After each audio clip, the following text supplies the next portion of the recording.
Bismillahirrahmanirrahim. Allahumma ftah alaina hikmataka wanshur alaina min khazaini rahmatika ya arhamar rahimin. InsyaAllah pada pertemuan kali ini kita akan sambung pembelajaran kita Pendidikan Islam tahun 5 yang bertajuk Bijak Berkomunikasi sambungan yang kedua. Baiklah murid-murid, anda sudah bersedia? Mari kita lihat paparan berikutnya. Murid-murid, pada paparan ini kita akan lihat objektif pembelajaran. InsyaAllah di akhir pembelajaran, murid-murid akan dapat pertama, memahami kepentingan beradab ketika berkomunikasi. Kedua, murid-murid dapat mencontohi kaedah komunikasi bijak seperti Rasulullah sallallahu alaihi wasallam. Baiklah, mari kita sambung belajar. Murid-murid, pada paparan ini kita akan lihat kepentingan beradab ketika berkomunikasi. Di sini terdapat 3 kepentingan beradab ketika berkomunikasi. Kita akan lihat satu persatu. Pertama, kepentingan secara individu. Kedua, kepentingan secara bermasyarakat. Dan ketiga, kepentingan kepada negara. Kita akan lihat penerangan bagi setiap kepentingan ini pada paparan yang berikutnya.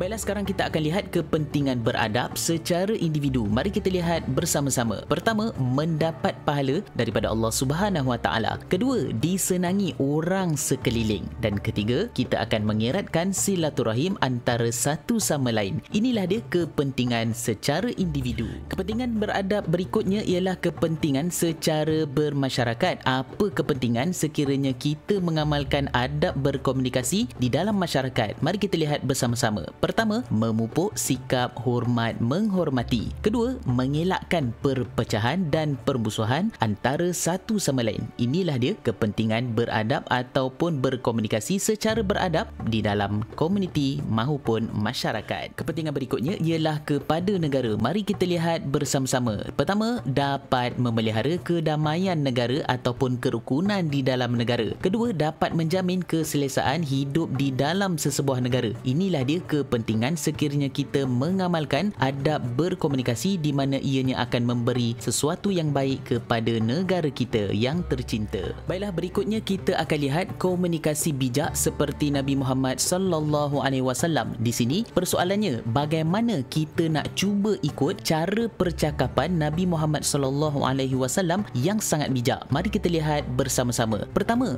bercakap benar. Nabi SAW melarang kita bercakap dusta untuk membuat orang lain ketawa. Kedua, menggunakan bahasa yang baik. Nabi SAW tidak pernah berkasar, bahkan sentiasa bercakap baik dan lembut. Ketiga, ucapan yang jelas. Nabi SAW akan mengulang percakapan sebanyak 3 kali supaya sekalian yang dengar faham kata-katanya. Dan terakhir, keempat, bersederhana dalam bercakap. Nabi SAW tidak terlalu banyak bercakap atau terlalu diam. Bahkan Nabi SAW sentiasa bersederhana dalam setiap percakapan. Inilah dia teknik ataupun kaedah komunikasi bijak seperti Nabi Muhammad SAW di mana kita sebagai orang Islam wajib untuk mengikutinya. Alhamdulillah, itu dia tadi pembelajaran kita pada pertemuan kali ini. Semoga anda dapat beramal dengan ilmu yang telah dipelajari. Baiklah murid-murid, seperti biasa, sekiranya anda tidak faham dengan pembelajaran pada hari ini, anda diminta untuk mengulangi semula video ini supaya anda mendapat kefahaman yang lebih jelas. Dan sekiranya anda masih tidak faham juga, anda diminta untuk merujuk guru pendidikan Islam di sekolah masing-masing supaya guru-guru dapat membantu anda semua. Seperti biasa, jangan lupa tekan butang subscribe di bawah sebagai tanda sokongan anda pada channel ini. Abuas Channel, wabillahi taufiq wal hidayah. Assalamualaikum warahmatullahi taala wabarakatuh.